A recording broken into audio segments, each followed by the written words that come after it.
What's going on, Socialites? Ryan here with the Global Pokemon Society, bringing you a special video. I do this every once in a while just to catch people up, but we've been having some really good channel growth the last month or so, so I want to thank all the new subscribers. Welcome to the society. And for those of you watching who may not be subscribed, definitely hit that subscribe button. Doesn't hurt, doesn't cost you nothing, helps us out, and you can follow along the channel. What we mainly do is draft league content, which is what I'm going to be getting into here. Also do Wi-Fi battles, competitive discussion, you know, some other games once in a while. Kind of just depends. But yeah, draft league is the main thing. So if you're not familiar with the draft league, what it is we have a whole league. That's the society. This season we're going to have 30 teams competing between a majors and a minor league. And basically all the Pokemon are put into a pool and you draft them. If you ever play a fantasy draft like football or something, or if you're familiar with drafting in sports, you pick Charizard, your team has Charizard, no one else can have Charizard.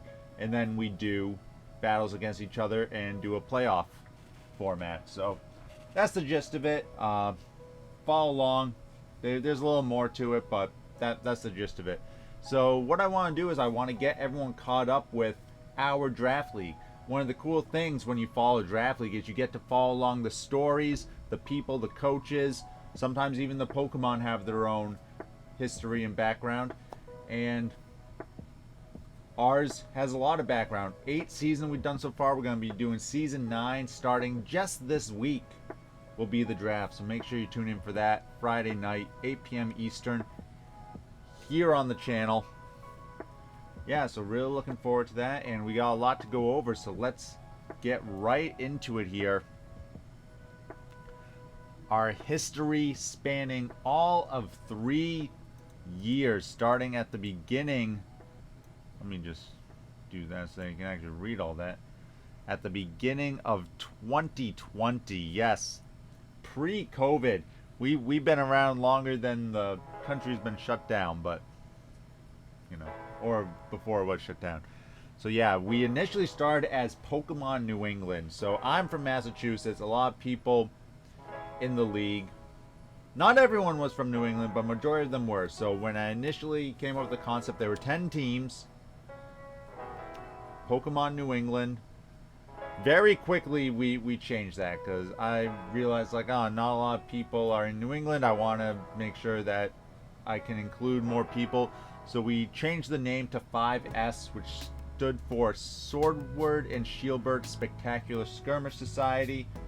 That was a fun name. Kind of a mean name, but it was a fun name. And it has a special place in my heart. But yeah, 2020, January was when we founded the league. We got the 10 teams together. Let's see if I can remember all 10 teams. Of course, you got your Boston Braviaries. You got the Denver Ninetales. You got Minnesota Nido-Kings at the time, who are now the Black City Zekrom. The Mighty Psyducks.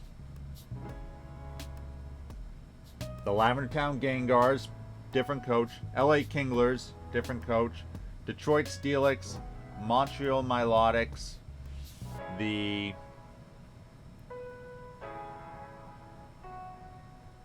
Mississippi Missing Nose. And who was the last one? Who am I forgetting here? I'm forgetting someone.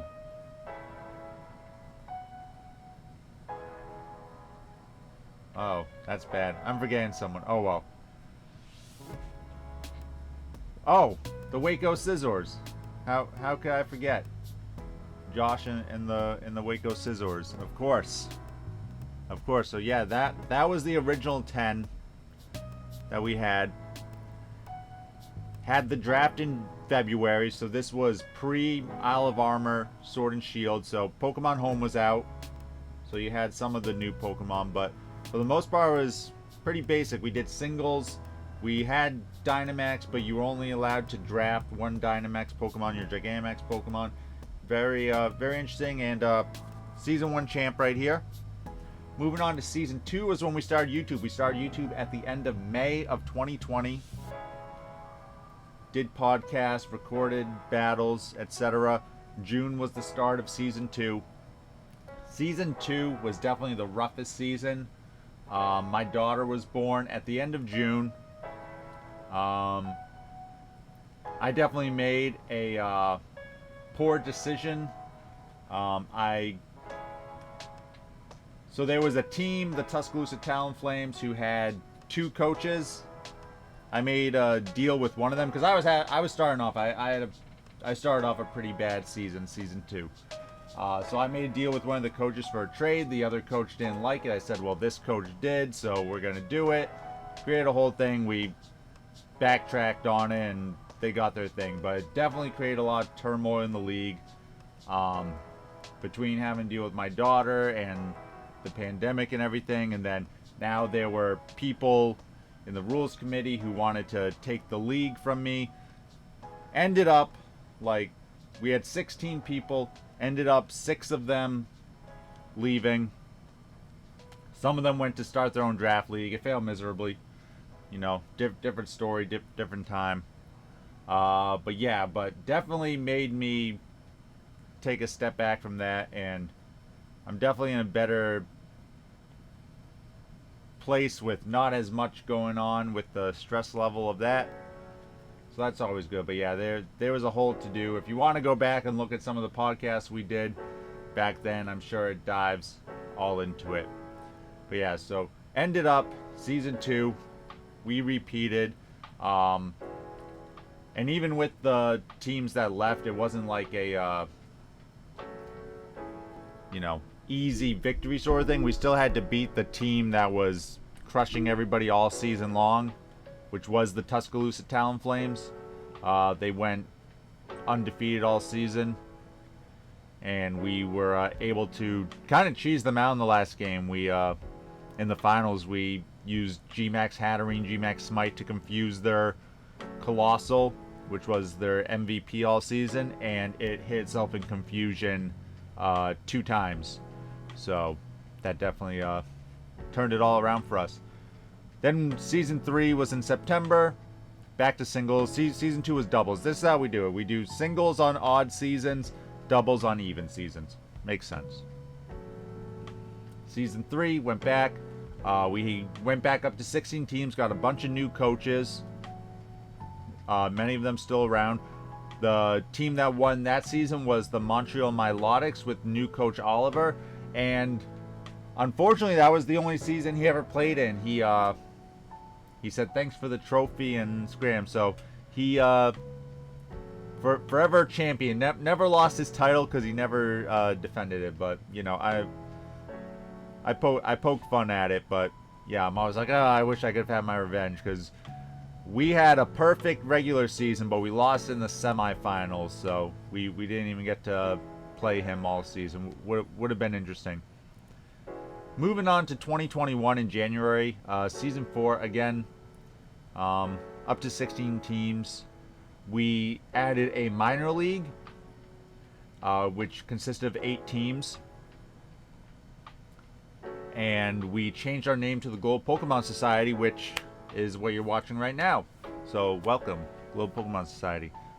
Doubles, Boston Braviaries win again. So 3 out of the first 4 seasons, we are your Boston Braviaries. Season 5, we did in May. Had the minor leagues again.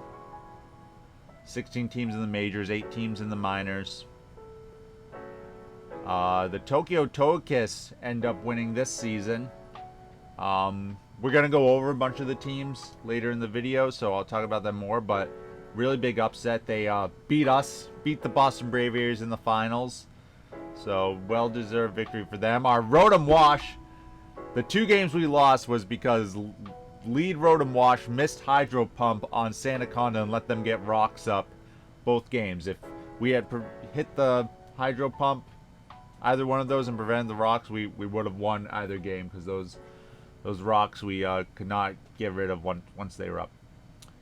Then we move on to 2021, Season 6, which was doubles. Our last Sword and Shield season as well. We used like restricted VGC rules, so you had stuff like Kyogre, Mewtwo, all that good stuff.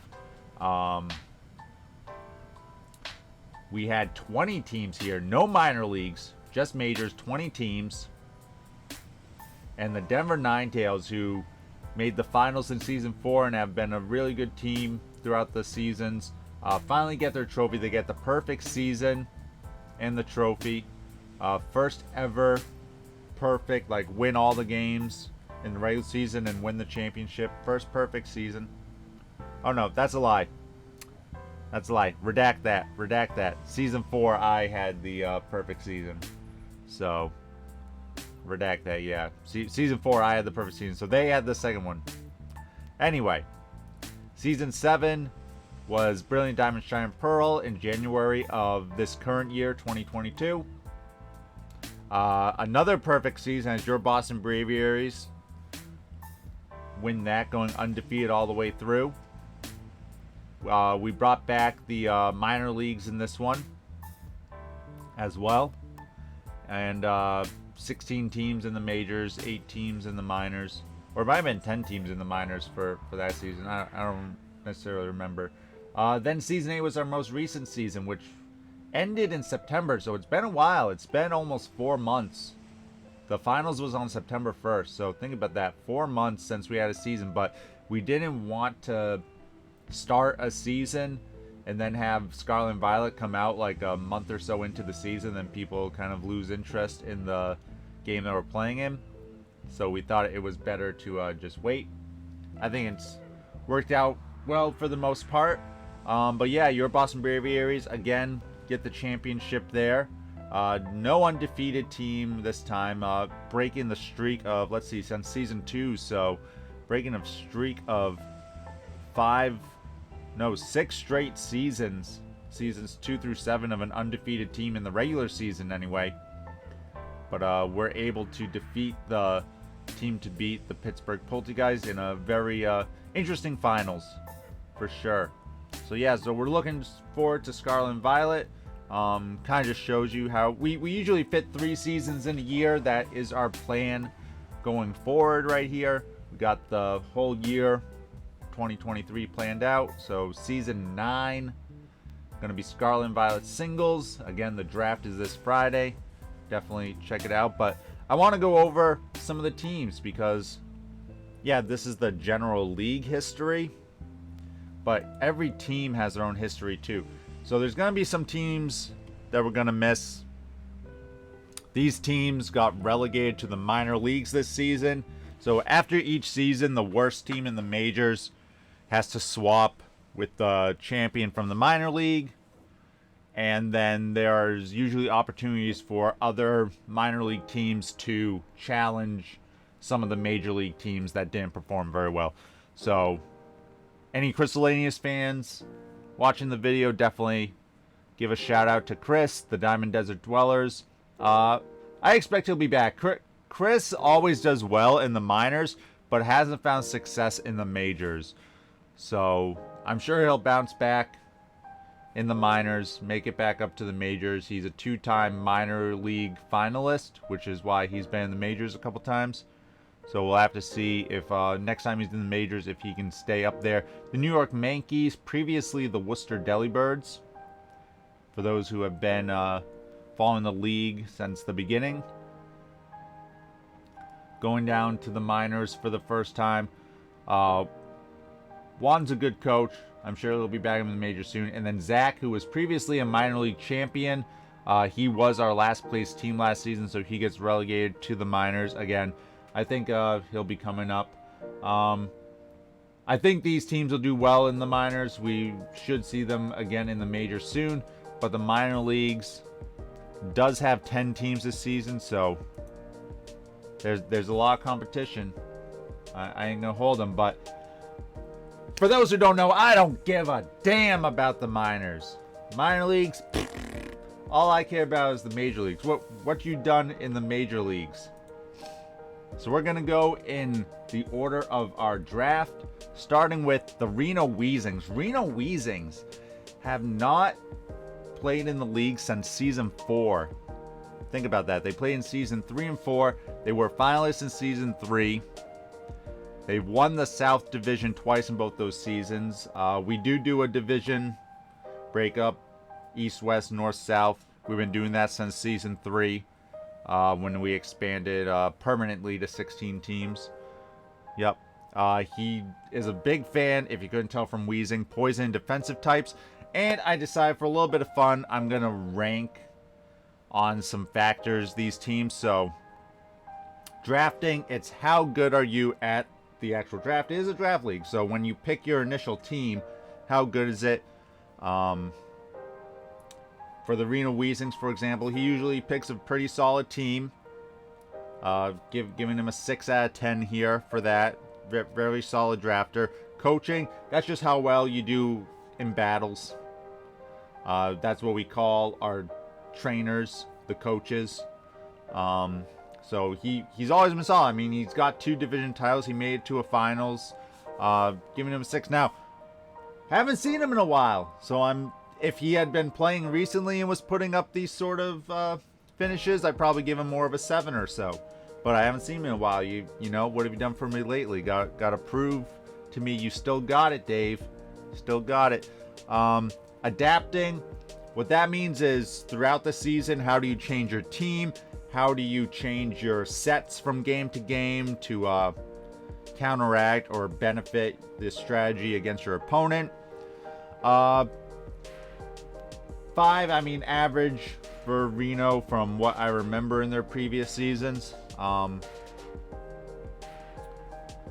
They don't change their team around too much. And in Season 4, they traded me Kingdra, which was really big and letting me go undefeated and get the championship. So, I mean, that's not a great adaptation to give the undefeated team the best rain sweeper when I already have Politoed. So, you know, I mean, thank you. But that might cost you a point. And then risk fun. So this is more...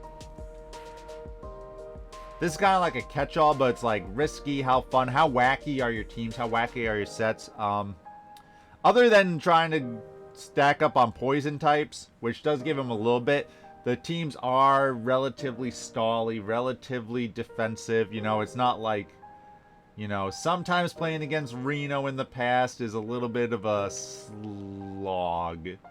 So that's why he gets a 3, which gives him 5 out of 10. Now again, if he comes back and he's putting up the numbers that he was before he goes, but before he left in Season 4, because again, it's been 4 whole seasons since he's coached. So he could definitely move up in the coaching and the adapting and everything. So we'll have to see exactly how that goes. Next up, we got the Waco Scizors and Josh. Been in the league for 4 seasons, Season 1 and 2, and 5 and 6. So he didn't play at all in Brilliant Diamond, Shine, and Pearl. Got the Season 6 MVP with Zapdos in our doubles league. For drafting, Waco always drafts a pretty solid team, for sure. I give them a 7 out of 10. I think they do have good draft coaching. Josh is definitely an above average coach, giving him a 6 there. Adapting, he doesn't make a lot of changes throughout the season, but usually, again, his drafting and coaching helps him with that. So I'm giving him a 4. And then he plays very balanced teams, but they're relatively safe, right? Again, he's not doing anything too wacky. He's not changing stuff up all the time. So he gets a solid 5, gives him a 5.5 out of 10. Definitely above average. As you see, his win-loss is 18-16, so he wins very slightly more than he loses, but there could definitely be some improvement there. Again, one of the things that holds the good coaches back from the great coaches in the league is how do you change from week to week and throughout the season? Because this season, 10 games plus a playoff, like, people are going to know what you're doing. You got to be able to switch things up when you can. Next up, we got the Charm City Charizards. They've been in the season, or in the league for 6 seasons. They weren't in for Season 1, and they weren't in last season, but they're coming back. They actually were our first team to ever go winless in Season 2, but then from Season 3 through 7, they made the playoffs every season. So a very consistent team. Despite that sub-500 record, they usually get 5 or 6 wins, which is definitely enough to get into the playoffs. They do very well. For drafting, I'm giving them a 5. I think their drafts are typically average. They've had some interesting ones in the past. I remember season 4, they started off really hot, like 3-0. But they made some changes that I think didn't benefit them, which we'll kind of go over here. Coaching. Again, I think they're a solid coach. Could definitely do better. I think as the season goes on, they kind of get a little bored. So, I mean, again, they're a team that usually starts off hot, like it's like 3-1, 4-2 or something, and then they kind of like skid off and get to the playoffs and then lose. So, Zach, keep your head in the game, buddy. Adapting.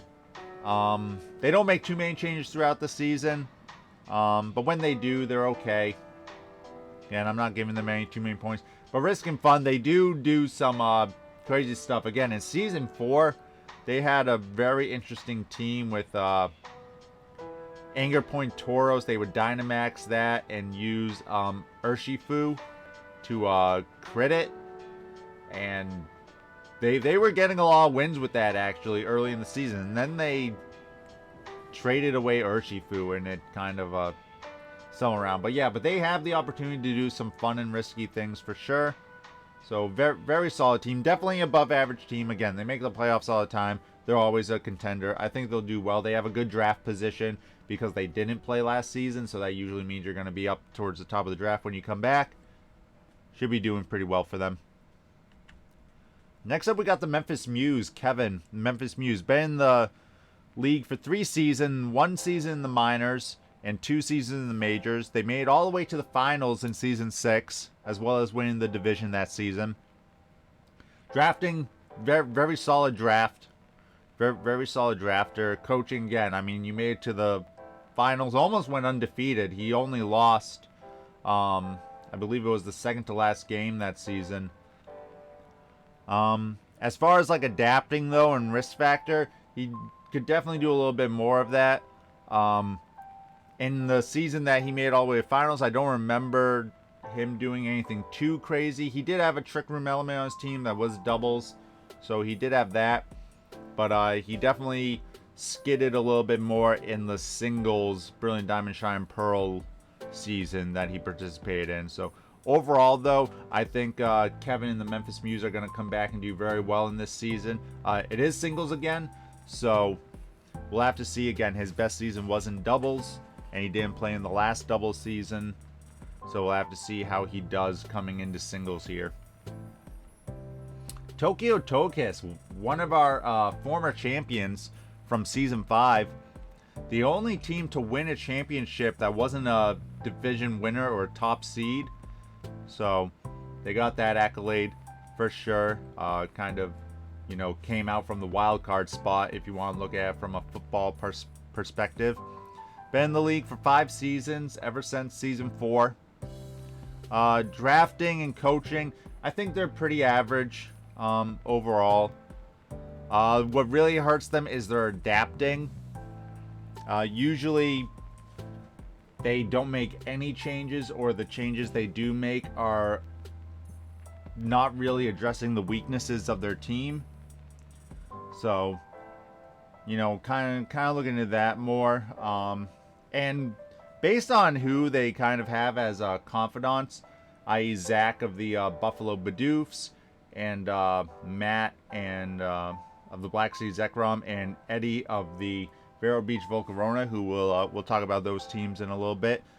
You think they'd have some more risky teams, but usually their teams are relatively safe, relatively predictable. So those are the only things that I would want to change. I mean, she's a former champion, Danielle, so can't get on her too much, but it has been rough the last couple seasons for her. So I'd like to see her turn around in Scarlet and Violet. All right, next up we got Vlad and the Chicago Slowkings. Been with the league for 2 seasons. 1 season in the minor league, season 7, and last season in the majors. So we don't have a lot of information to go on when we go to grade him, but definitely check out his YouTube, Mr. Vlad the Man.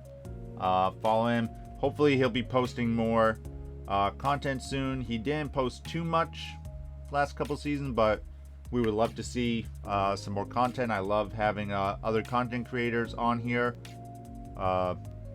just to share the love, share the society. So he had the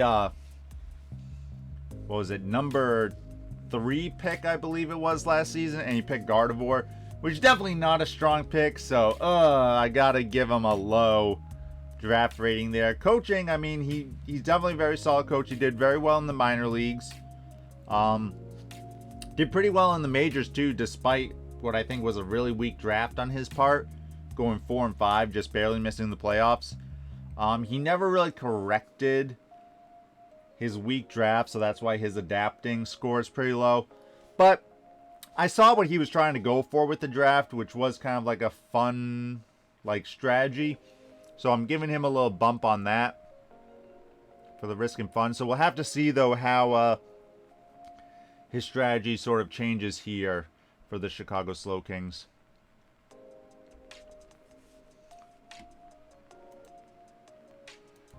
Alright, sorry about that. I had to get some H2O. Alright. Next team we got is Cole in the Driftville City Dragapults. Check him out on YouTube, Cole Hunt. Sometimes it's hard to find his name, so just either type in Driftville City Dragapults or Cole Hunt Pokemon. You'll find him. Been in the league for 6 seasons, ever since season 3. Very consistent team, for sure. Drafting always does a pretty solid draft. Above average coach, for sure. Adapting, he does make necessary change when he has to. I remember most recently in Season 7, he had a pretty slow team. He was able to just pick up some fast offensive Pokemon, and that really turned around his season. Relatively, though, I wouldn't say he's a risk taker, or he does like any too crazy teams. So just giving him like an average there. You know, he does use some off-meta Pokemon, but again, nothing I would say is too crazy. So definitely an above-average coach. Definitely someone you gotta look out for. I think he missed the playoffs last season just barely, so I think he'll bounce back. I think he'll have a chip on his shoulder. He's back in the East Division with us, so, you know, chalk up that L, Cole. You know, I say we're coming for you, but sometimes those wins just come to us. Next, we got the Denver Ninetales. Katie, my wife, been in the league all 8 seasons. Really good win-loss record. I mean, I've taught her everything she knows. So she lost the West Division for the first time last season. Last season, you know, despite making the playoffs, definitely her most difficult season. She had that perfect season, Season 6 that we talked about. Had the Season 4 MVP, Excadrill, and was the runner-up in Season 4. Loves weather teams. She's done sun, rain, snow, sand. What did she do last season? I don't think she did a weather team last season, though. So there is that. Maybe that's what got her. Didn't go with the weather team. Or no, she did. She went with sun because she had Charizard. Just wasn't cutting it. Charizard in doubles just wasn't cutting it. Yeah, so sun not her strongest there. But overall, she's usually very highly ranked in our post-draft, so I gave her a very good draft score. Obviously, she's a good coach. I wouldn't say she's like crazy good, because I usually tell her what to do, but she is good. She makes the change she has to throughout the season, but her teams are usually pretty straightforward and safe, so I didn't give her too high on the risk factor. Next, we got the Black Sea Zekrom, Matt, and the Black Sea Zekrom, another team who's been around all 8 seasons with us. Won the North Division in Season 5. Previously, he was the Minnesota Needlekings. I believe he changed that in... It was either Season 4 or 5. He changed from Minnesota to Black City. Very known as a hyper offense glass cannon sort of drafter. So if you hear somebody say like, oh, that's a Black City team, it means that it's a very fast, offensive, frail team. But usually he does very well with those. For drafting, I give him a solid 5. Again, he kind of drafts these similar teams for the most part, but they put in work for him. Coaching, I give him 5. I think he's, again, a solid coach, but I like to say that I think his offensive strategies usually overwhelm weaker coaches, while better coaches are able to position themselves around it. So, you know, take that for what it is. Adapting, he always makes a bunch of changes. Whether they're good or bad, I can't necessarily say, but he does make changes. So he's always trying to adapt. Gotta give him a good score there. And then Risk and Fun again. Hyper Offense, super fun. He used to record a lot more than he does. I hope he gets back into recording more stuff for Scarlet and Violet. But yeah, it's definitely really fun to just see these Hyper Offense teams go to work. So definitely a good coach. We'll have to see how he does in Scarlet and Violet. Vero Beach Volcarona, who is Eddie, the father of Danielle in the Togekiss and Matt in the Black City Zekrom. Been in the league for 6 seasons, ever since season 3. Very solid coach.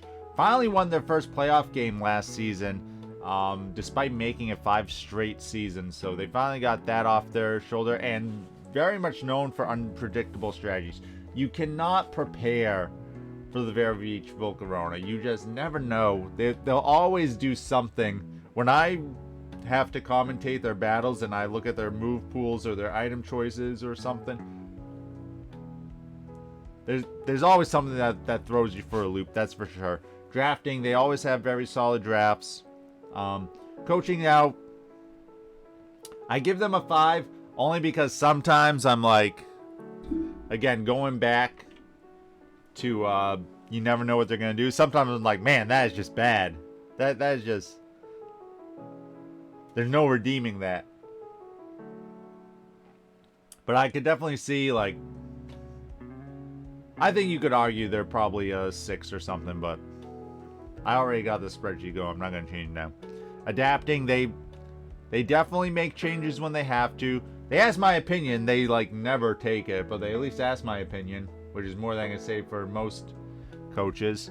And then Risk and Fun again. They definitely are risky. They definitely are fun to follow.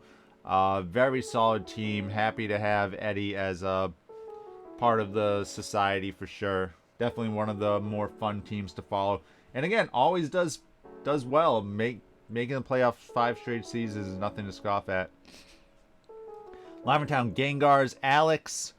Been in the league ever since season 5, so 4 seasons now. Won the South Division in season 7.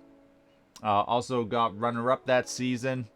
But didn't put Chlorophyll Executor when facing the Sun team last season in the playoffs. So, you know, really screwed himself over there. Really big L for Lavender Town. That's what the L in Lavender Town stands for, is big L right there. But yeah, solid, very solid drafting, very solid coaching. Other than that, maybe I should give him a 6. Adapting, he makes changes. Sometimes I don't know if they're for better or for worse. I remember he had Garchomp in season 7. Again, he's doing very well in season 7. Has Garchomp, who's clearly the MVP, like runaway MVP. The last week you can do trades, he trades it away for Scizor. Now, did it work out for him? I guess so, because he made it all the way to the finals, right? But we'll never know now what Garchomp could have done. And Risk and Fun Factor, definitely solid. Again, he doesn't do anything too crazy, but he's definitely not like a boring team to follow. Like that it's a tough thing to rate, but I mean the Lavender Gengars, they always do well. They're always a team to look out for. Chicago Scrafty, one of our newer coaches. Been in the society for 2 seasons. 1 season in the minors, 1 season in the majors most currently. Follow them on YouTube, Scraggy Pants. They do mostly Pokemon card openings. Would love to see them be able to record some of their battles. Apparently they do several draft leagues, so I definitely think it would benefit them to look into getting some simple recording equipment. But enough about that. Again, I'm going off of mainly just their Major League draft last season. Their draft was definitely a little weak. They drafted a very not optimal rain team, but it worked out for them, obviously. They went 6-3 with that, so I got to give benefit to their coaching. They never really changed the team around, though, to try to make it any better, so... You know, they did end up losing in the playoffs once they went up against stiffer competition. But you got to give them credit for some of the unorthodox Pokemon that they made work. Muck was a menace to a couple teams, and you wouldn't think about that with Muck. So yeah, definitely a fun team to look out for. Definitely a wacky coach. Very fun in the Discord too. So definitely make sure you keep an eye on the Scrafties, because you never know. Never know. Oklahoma Thundurus, Trevor. Couch Pilot Games, if you want to check them out on YouTube. Again, another team that hasn't been recording too much lately, so hopefully we get to see some more out of the Couch Pilot Games. But yeah, been in the majors for 4 seasons ever since Season 5. Won the South in Season 5, and most currently won the West last season. Had a perfect regular season, Season 5. Took them a few seasons, though, to get their first playoff win in the league, but they did get that in Season 7. Also got the Season 5 MVP with Mimikyu. Very solid drafter, very solid coach. They make the necessary change that they have to. Their team's relatively safe, but they do some fun stuff. I remember in their first season, they used Ancient Power Celebi, which really got me. I mean... You know, there's one of those things. Celebi gets the boost, and then the Omni boost, and it's all over. So yeah, definitely a very solid coach. A coach to look out for. Still looking to see them make some noise in the playoffs, but I think when that finally clicks and they do, then a trophy could definitely be in their future. Saint-Germignon, our good buddy Andrew. Been in the league for 6 seasons, ever since Season 3. He won that East Division in Season 5. The only season I didn't win it. Oh, listen. Season 7 MVP, Salamence. Known for bringing... I wrote brining. Known for brining. Alright, everyone ignore that. Don't see it. He brings the same team. Like, whatever team he brings week 1, you're basically going to see every week. But... I mean, the fact that he has such a winning record and does so well is a testament to, 1, his drafting, which is why we give him a high draft score, and 2, of course, his coaching. Definitely give him a low adapting score. Doesn't do too much. And I actually gave him a lower risk fun score, but he reminded me that in Season 6, he did draft an all Generation 2 team for Sword and Shield. So I said, fine, that's worth 1 point.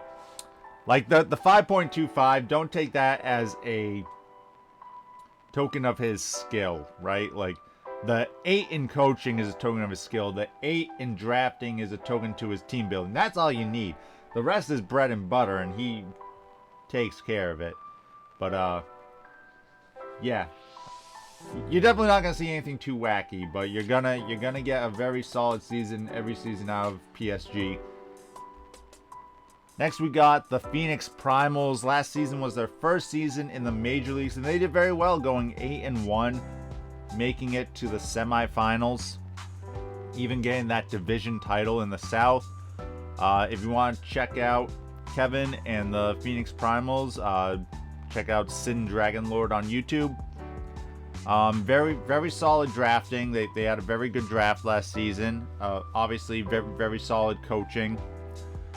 They made the necessary change that they had to. I wouldn't say that their team was necessarily, like, fun, but it was a very solid team. They had Togekiss, they had Torkoal, they had Vileplume. To go with the Torkoal, just a very solid team. And you see they did very well that season. So, again, these numbers might shift in my perspective with another season, but I can only expect that they'll be doing well. They've been very active in the Discord when it comes to Scarlet and Violet, so I think they'll be ready, and I think that they'll definitely put on a good show for us this season. Pittsburgh Polteageist is next. Been in the society for 5 seasons. Definitely one of the perennial favorites. Always a team that is like, oh, they're gonna put up some numbers here. They've always made it to at least the semifinals. They won the North Division 4 times, only missing out in Season 5 since they've joined the league.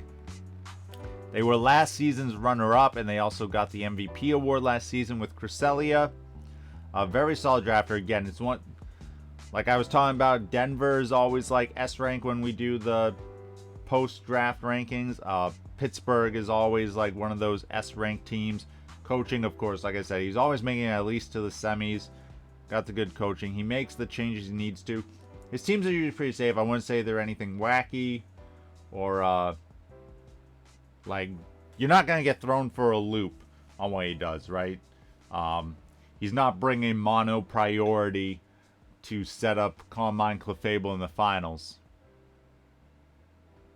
No, he's not doing that. But yeah, very, very solid team. Definitely, like currently, I would definitely say they're the number 2 team in the league. I think after last season, you got to say Denver slipped a little bit. We'll have to see if she can bounce back this season. But I think Pittsburgh has catapulted her now to be the number 2 team to beat. But there was only one number 1 team to beat. And it is your Boston Braviaries. Yes, of course. The 5-time champ. Seasons 1, 2, 4, 7, and most currently 8. Perfect regular season, Season 3. Perfect seasons in Season 4 and 7. Can't forget that we also made the finals in Season 5. So, 6-time finalist. Now, I'll be honest. Drafting is not my strongest suit. I think my best draft was in Season 7. And that was because I had someone else, Josh of the Waco Scizors, who wasn't competing that season, like, facilitate the draft, which let me just concentrate on stuff. So, but I'm not using that excuse, but I definitely know drafting is my weakest point. But you can't say with 5 trophies that this man's a bad coach. Like, am I perfect? No one's perfect, but we're as goddamn close as you get. I do have to say, though, that for adapting, ain't no one better. I might not draft the perfect team, but you can goddamn bet that by the end of the season, I have made it at least close to the perfect team. That I will be competing. We talked about how Pittsburgh's made it to the semis every season. So have we. But we made it to a lot more finals. And Risk and Fun, I definitely think we do some risky and fun sets. That helps with the adapting. Sometimes when you're thinking of how to counteract an opponent's team, you think of some wacky stuff. So I definitely think we're up there on there. And yeah, I think that's a fair assessment. I don't know. Tell me what's wrong with that. Tell me what is wrong with that. But of course, we do have some new teams coming up in the league.